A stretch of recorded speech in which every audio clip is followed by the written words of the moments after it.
Ең бірінші барлық болса бұл дүниеде барлық нәрсе уақытылы. Бұл сөз маған абдан абдан барлық. Анткени болсо мен ошол ой менен бүткүл нерсени иште ошол барлыктын кыламда. Эгер мен бир нерседен корксом, дароо ушул сөз мага келет. Бул дегенде барлык нерсе убактылуу. Же сен азыр кыласың, же вообще кылбайсың, мына айткандайчы. Экинчи баалык болсо, эгер сен бир нерсени каалай билсең, бере бил да. Эгер бере алсаң, ала бил да. Мына айткандайчы, эгер эч бир кишинин өзүнүн акысын албагыла, кереги эле, ар дайым берип турган.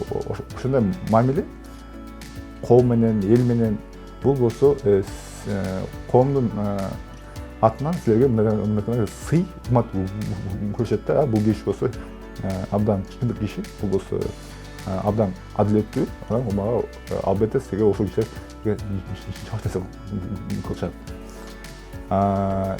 Үчүнчү баалык болсо, эч качан колду түшүрбө.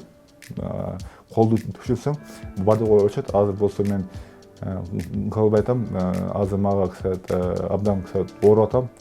Бирок колду эгер адам киши түшүрсө, андан да жаман ооруйт, андан да жаман болот. Мен болсо ошол ой менен эч качан колду түшүрбөйм, мен билем.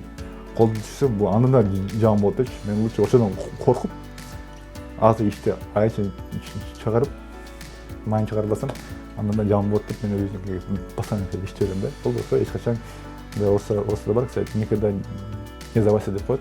Мен ал болсо мындай общий сөз, бирок болсо силерге каршы ал сөздүн баардыгы майсын ишпейт да.